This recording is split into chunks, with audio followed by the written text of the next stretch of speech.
lost in the sauce, you can't escape. How unhinged can one chatter get? Don't ban him, mods, there are new pets. Show me the light and set me free from this black-pilled reality. Can I find hope? Can I debate for this top of the hour break? Boss makes $1 and I only make a dime. That's why I watch the stream when I'm on company time. Boss makes $1 and I only make a dime. That's why I watch the stream when I'm on company time. Like now, Hasan, I'm probably in the chat right now. Hasan, get in, Hasan is streaming. What's going on, everybody? I hope everyone's having a fantastic evening, fantastic afternoon, fantastic pre-noon, no matter where you are in the world. I'm Hassan Piker, and this Hasanabi broadcast coming to you live from sunny California, Los Angeles, folks. It was cold earlier, but now it's sunny Los Angeles, California. We're live and alive, and I hope all the boys, girls, and Emmys are having a fantastic one because today's a beautiful day. Today is a wonderful day. Thank you. Little Bear says, okay, buddy, memes have been checked. Today is Saturday. That's right. Today is Saturday, folks, and we are gonna be talking about quite a bit. It's Saturday fun day. That's right. We're gonna be doing some fun shit. And before everybody fucking complains about fun shit, yes, I will be talking about some other stuff before we get to the fun. What do you have to say for yourself now? Oh my God. Can you show us? Okay, explain yourself. I'm curious. Okay, look. This is the last thing I sent him. Okay? Right here. This is the last thing I sent him. How do you feel about these? Not sure if this small screenshot will work so you can see them in small scale. Nope, just blurry. Fucking Twitter auto-sizing. Sent. He didn't look at him. He didn't look at him. Wait, what? He didn't look at him. When did he send me this? Hold on, this is actually good. This is not even, this is not even drama. I love Mass Stupid Art. Oh my God, bro. Bro, this is what he sent me. Okay, hold on.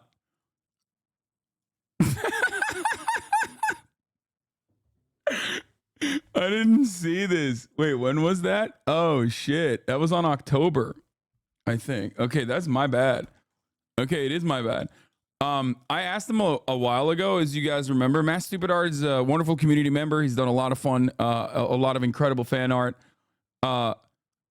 And I wanted him to make the new emotes. I want him to make the new emotes. So, okay, I'll watch this in a second. But new idea. The thing just dropped. Sure, maybe I'll watch that as well. We're going to talk about BDS in a second. But yeah, he was like, hey, man, sorry, I'm a little bit busy. I'm working on some other stuff. So I was like, oh, yeah, all right, no worries. And then I just thought that it was, I thought that we were still on a holding pattern. Top one is still my favorite. All right, brother, going to redraw those and see if I can make it more readable.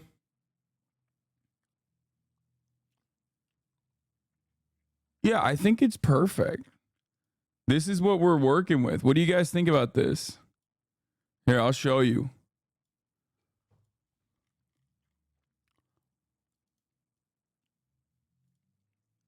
This is what the original work was. And then I picked the top one, and then he made it a little less like realistic. And it's going to be like this.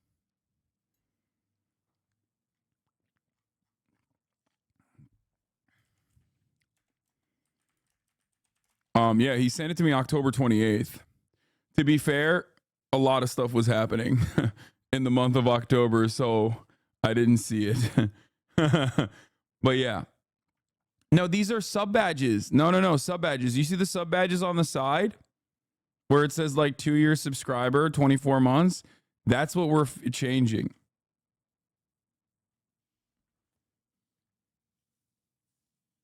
He goes into it if you keep watching. Looked at them since? No, it just says sent. There was no scene.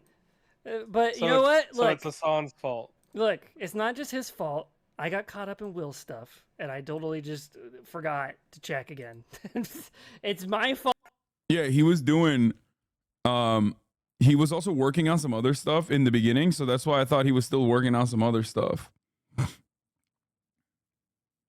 In honor of Fun Day, I thought we could start a new React arc. The show's called "It's Me or the Dog." Oh my god, you haven't watched it yet. This is something we've watched before. Shelter Rosebud, stop. Have you seen this insane viral TikTok with you in it? 10 kids in 10 years. Yes. How much money do you think you do? I have seen this insane TikTok. Speaking of TikTok, we're going to talk about TikTok in a second. But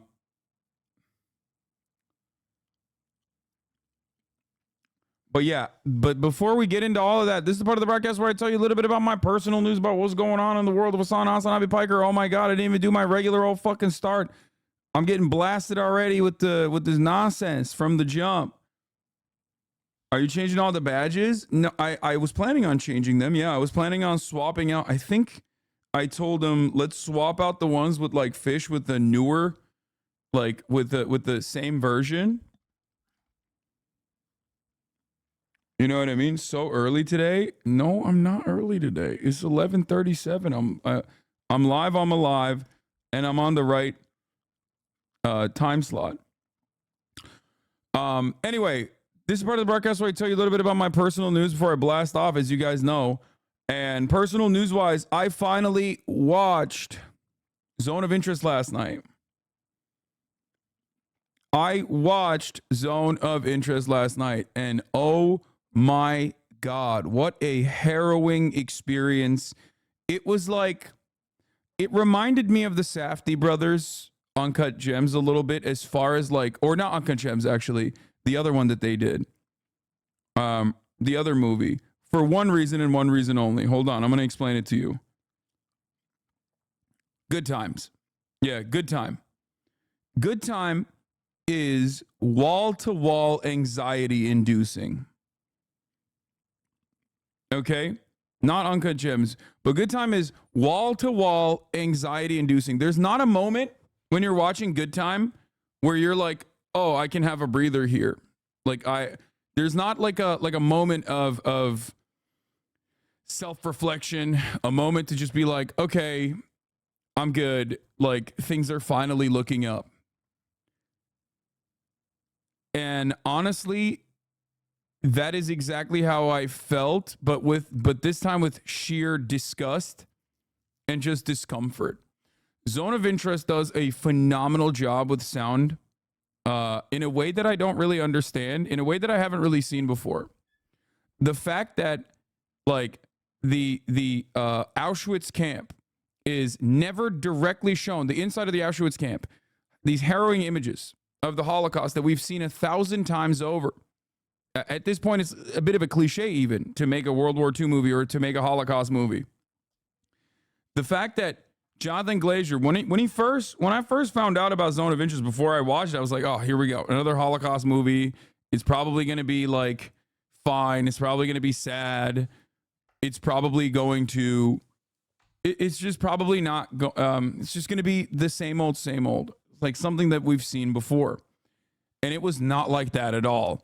In many ways, it was actually very new and very refreshing and very different. Okay? Jonathan Glazer's movie that basically takes Zone of Interest, the novel, and reorients it, follows the, I mean, here, I'll give you guys like an actual update on it. Like, I mean, I'll give you like a real classic letterbox style. Jonathan Glazer's Zone of Interest is a 2023 historical drama written and directed by Jonathan Glazer, co-produced between the United Kingdom, the United States, and Poland. It's loosely based off the 2014 novel by Martin Amis. The film focuses on the life of Auschwitz Commandant Rudolf Höss and his wife Hedwig, who live in their family home. The family home happens to be situated right on outside of the outer wall of the Auschwitz camp. And honestly, it was incredible. It was incredible. It was phenomenal. It was harrowing. It was definitely at times a hard watch. But overall, phenomenal movie. I mean, the direction is incredible. The cinematography is incredible. The visual effects are incredible. But the sound design, I think, was probably one of the sound and the background was probably what made this movie into what it actually is. Because like I said, Holocaust movies are basically a cliche at this point. We've seen a million of them. There's phenomenal ones out there, obviously, right? And normally you see it and it's atrocities and you watch it and it's very sad. It's all this, it's sad. It's supposed to make you angry, it's supposed to make you sad. That's fine. That's valid. This, on the other hand, this movie never showed the inside of Auschwitz. You barely ever see any of the victims of the Holocaust. You see them briefly over the field as they're walking in a row, and that is deliberate for the record. It is totally deliberate. Like, it has to be deliberate. That's the whole point, because the movie is not about the victims of the Holocaust. The movie is about how evil thrives and how dehumanization works and how one can turn not only a blind eye to the genuine cruelty, the metric ton of evil that you are watching, okay? But also says, here's how you literally advocate for it in your own self-interest. It's not just about the banality of evil. It's not.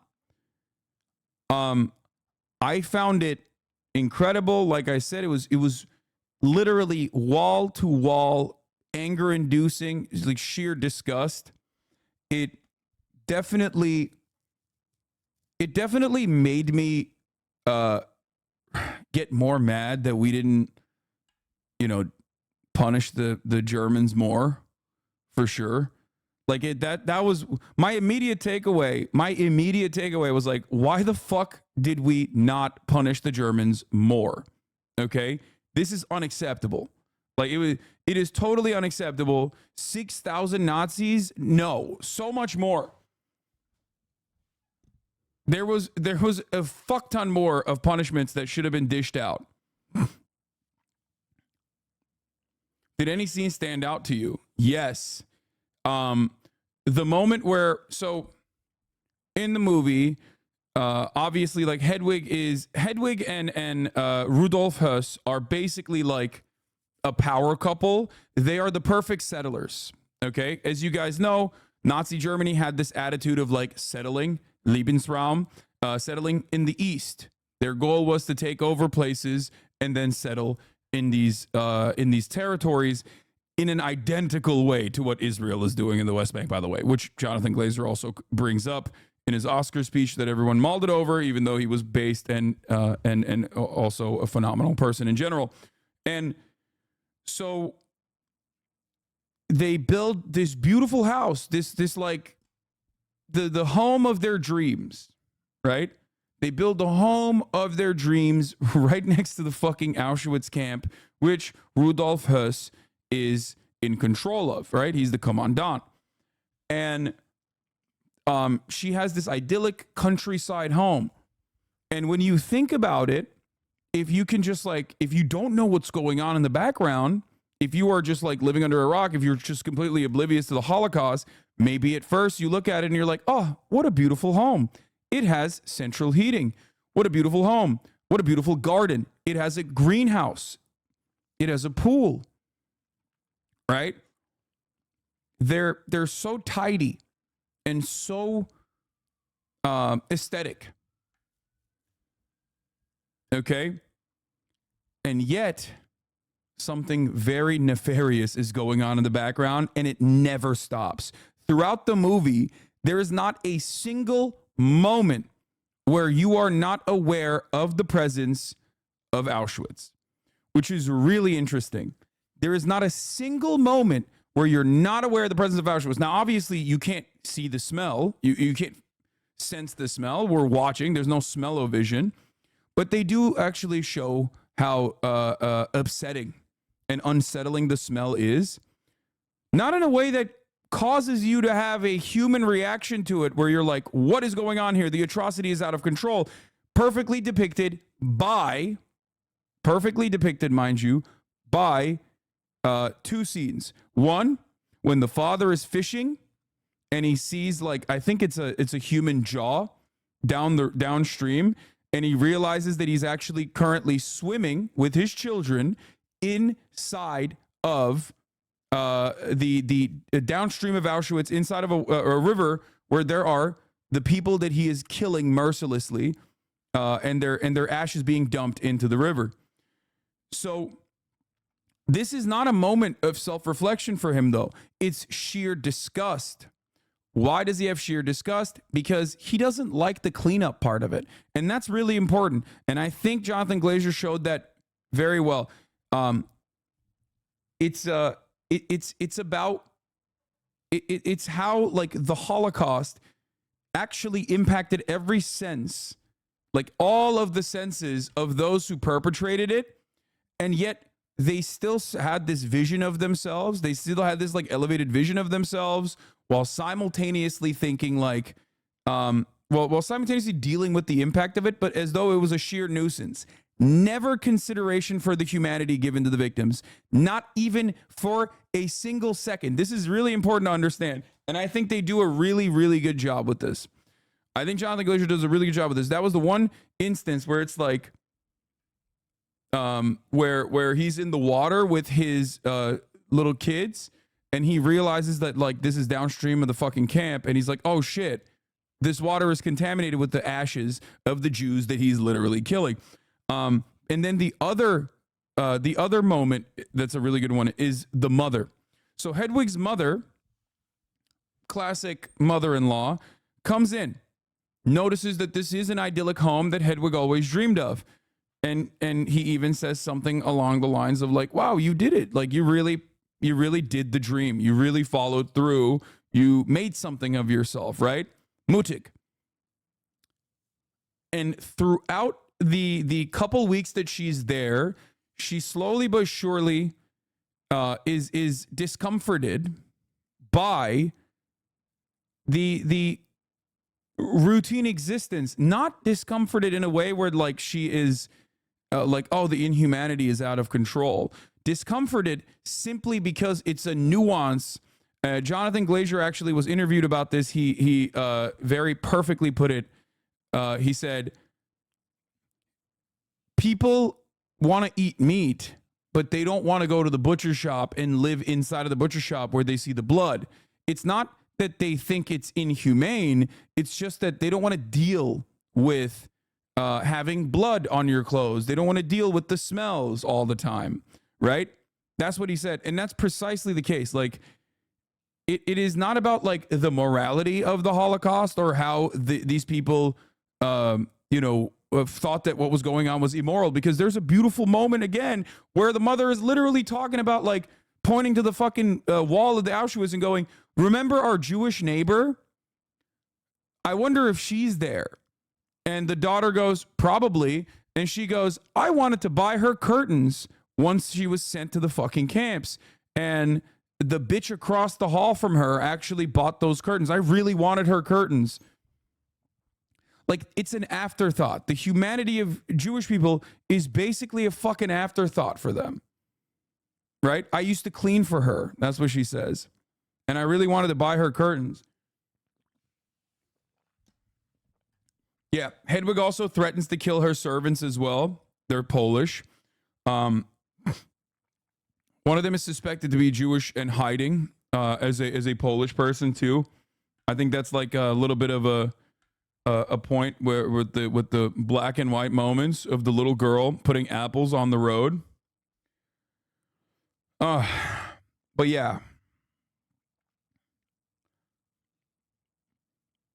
So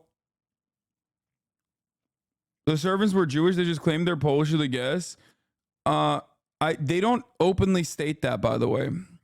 With the exception of one, I think Alexandra is a real person. The girl who puts apples down is actually a real person who who survived the Holocaust.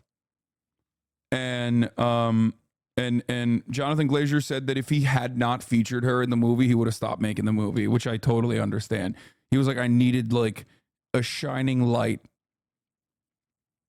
No, the girl in the night vision scenes weren't the servants. No, one of the girls is, I think, a servant. They show it. And the bike that they used and the dress that they used is literally her real dress.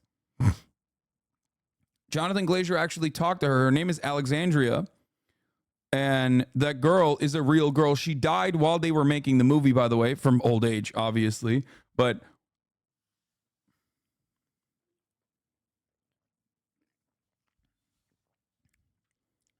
they say in my country, far from our sight, far from heart. Unless you see it, smell it, feel it, it isn't really real. Yeah, but this point, you have to remember, the point here, yeah, for the record, yeah, the bike that young woman rode in the fucking movie, in the black and white scenes, in the night vision scenes, is the real bike that the actual real human, rode during the Holocaust when she was dropping apples for the concentration camp for the Jews and everyone else in the Auschwitz concentration camp. That's a real person. She actually did that.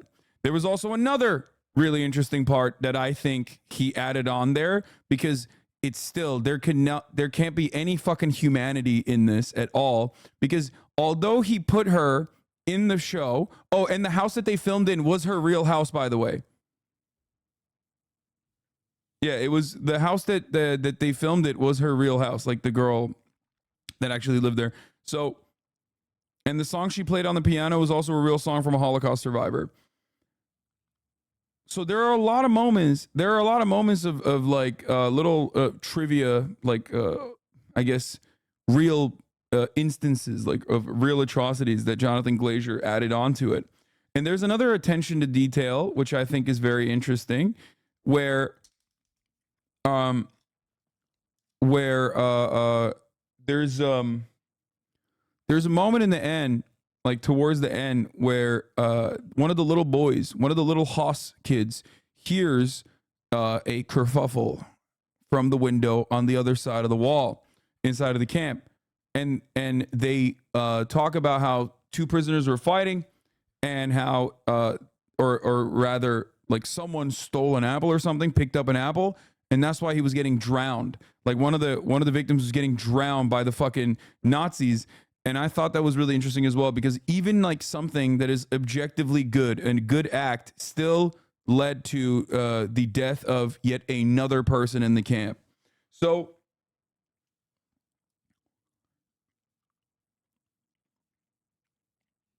I thought that moment was really powerful, but I felt like it could be interpreted in two ways when the boy says, "Don't do that again."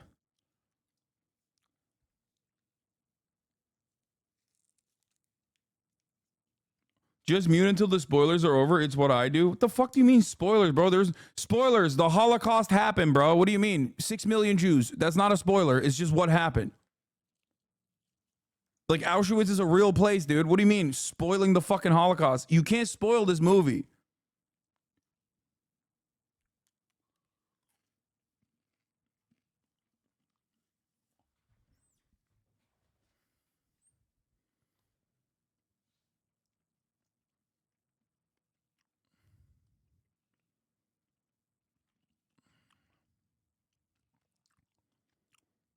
Also, the movie doesn't have anything that occurs in it. There's literally nothing in the movie.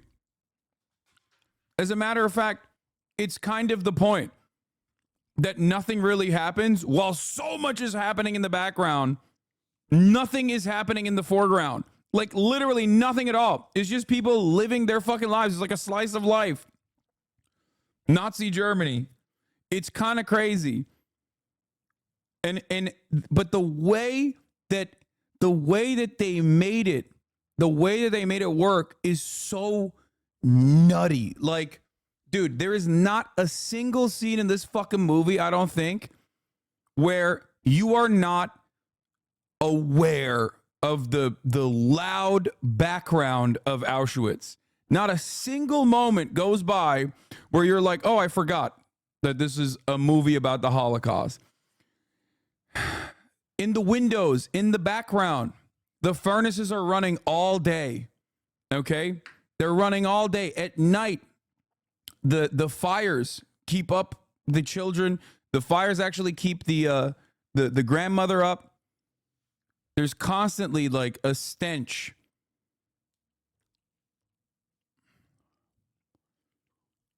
It's so overwhelming. Yeah, it's the loud mechanics of death that never leaves. There's like this industrial sound always, sounds of screaming. And it's really interesting because like the house is full of life. There's children in the house.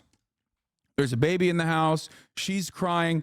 And there are so many moments where you're like, is that the child? Is that the children having a conversation? Or is it actually, or is it, there's dogs inside of the camp and there's a dog in the house. And those sounds blend in with one another so perfectly where you can't tell if the dog that is barking is actually barking at the people inside of the camp, or if the dog that's barking is actually inside of the house.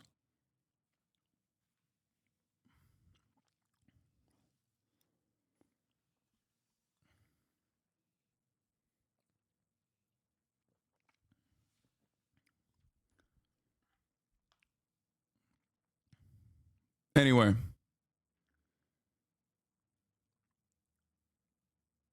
Do you think it was a better depiction than the Holocaust episode of Band of Brothers?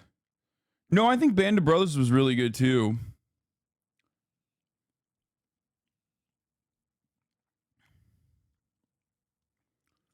There's sort of a plot about how the family is dealing with Rudolph being a big, high up, important Nazi and they don't get to see him. But the real point is that you're a bad person if you care about the Haas's trifling little lives.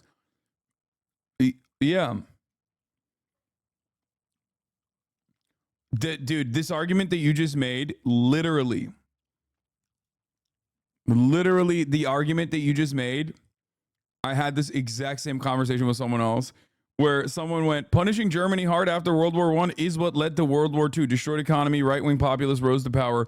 Rehabilitative justice also works on a national level. It's about material conditions, just like you always say. Bitch, we rehabilitated the Nazis, though, and we didn't actually rehabilitate them. There was no real denazification that occurred in Germany, okay? That's my point. They should have actually been rehabilitated. West Germany was like, all right, cool. We're still doing the exact same damn thing that we were doing.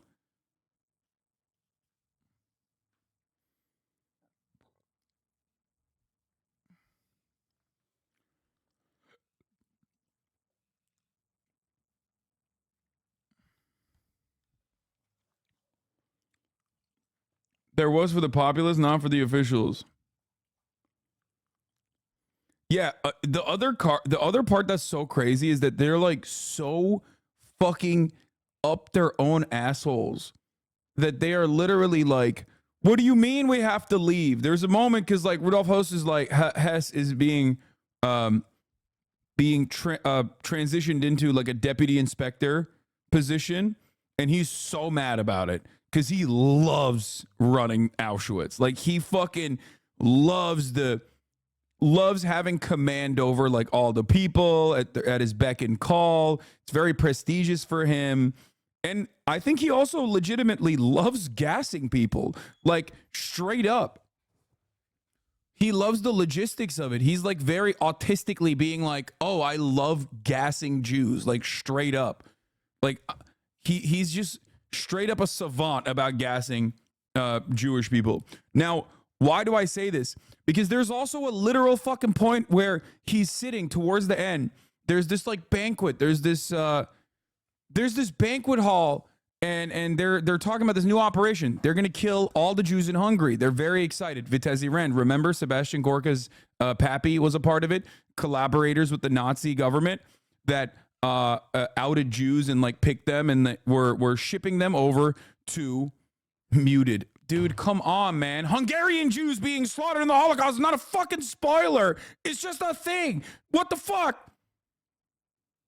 You can't say it's a spoiler for a movie. Anyway, he's more obsessed with the efficiency of the machine of death than anything else. Exactly. Where there's a moment where he's just like, he calls his wife up after this banquet hall, this beautiful banquet hall, which I thought was also very interesting. I really, really liked the care and consideration for the aesthetics of cleanliness on the Nazi front as well, where everything is so organized, everything is so great. Meanwhile, in the back of my mind, I'm thinking, one, this is like they're operating death camps, and two, they're getting their shit pushed in, right? They're over leveraging, they're overextending, and also simultaneously getting fucking slaughtered. But back home, they're like, no, things are totally fine. Things are totally great. Look at how clean we are, right? Let's throw a banquet. Yeah, Germans are walking their little dogs and shit on the streets. And ultimately, he has this conversation with his wife, and his wife is not even fucking, his wife is like checked out at this point. I feel like his wife was not even interested with him coming back home, because they gave him this, they gave him the camp again, and there's even a moment where the Nazis are going like, don't worry, he won't put all of your Jews up the chimney. You will have some of them for labor. That's what the attitude was towards him, that he was like too efficient in conducting the final solution, so efficient that like they couldn't get enough labor out of the Jews in the concentration camps. So she's having a conversation with Haas at the end of it, where Haas is like, oh, they're calling the operation like like Hitler or Himmler is calling the operation like Operation Haas after me. Like, look how wonderful it is. Like, I'm going to kill all of the Hungarian Jews myself personally. And they're very excited. Stop drinking vanilla extract. What? Is there a vanilla extract in this? Also, why? Why should I stop drinking vanilla extract? Why am I responding to dumb fucks in the chat? Anyway, so, oh,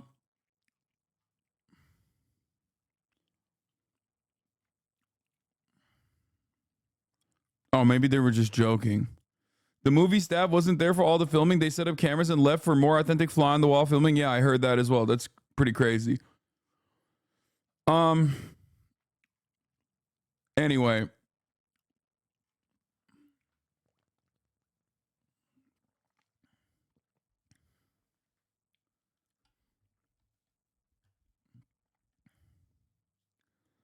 There's history of criticism saying portraying Holocaust antithetical or impossible considering history of propaganda form of entertainment, size of it. This way, the Nazis aren't portrayed in any light but plain as day and fly on the wall. Dude, I think they did such a good job with it. Because they're such like gross little conniving worms. Like, they're so fucking indecent. Remember what I talked about with respect to Israel when I said like fascist propaganda requires dehumanization, and that fucking decade of dehumanization ends up making you less human. You become something that's not a human. That's exactly the fucking vibe. Like, when you're watching these guys, you're like, oh, like they're so wormy and so gross and so self-interested. And you can tell it's just like, it's all just like little shit. Oh, you fucking clapped the guy who's talking about arsonists and shit? What's happening? Just let him burn it down. What a hypocritical and sheltered suburban take. This is all performative for you and you should feel embarrassed. Glad you're slowly losing viewership to Steve. Who's Steve?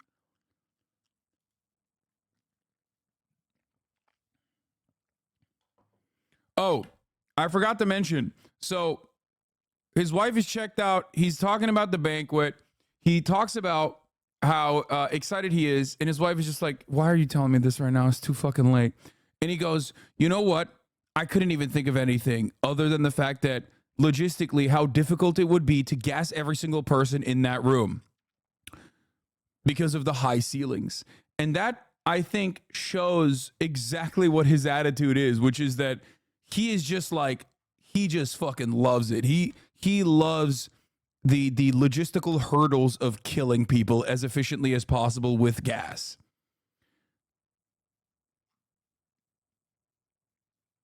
Pretty crazy.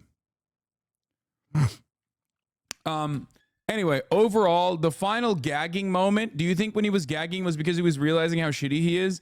I read a couple different things about that ending, because it doesn't end with like it doesn't end in a way where there's like a great fucking ending to it. It just ends with history.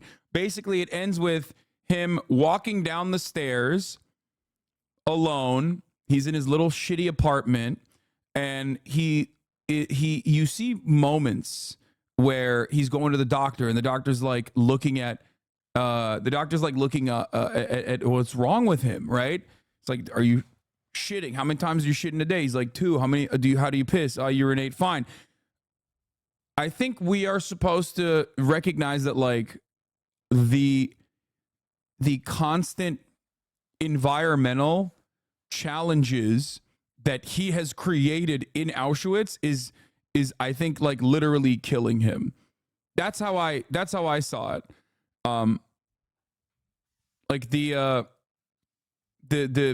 smell and the ashes that he's breathing in nonstop. Because there's a moment where he like there's a moment where he's like blowing snot out of his nose, and it's like black. And that snot is literally the people that he's killing. Like that, those are ashes. Because this was like 24/7. They show that part really well. They show like how consistent the furnaces were running so fucking well. Yeah, in the river too with the jawbone. Yeah, exactly. So I think that overall they like it's either him dying due to the conditions that he's created, as he's like created one of the most efficient murder machines of all time, or it is I guess what was I read something where they were talking about how like it's the difference between the body and the mind. The mind is telling you, the mind is trying to normalize all of the awful things that you're doing, but your body is like, you can't avoid it. Your body is literally reacting to it because it's natural. There's like this confliction.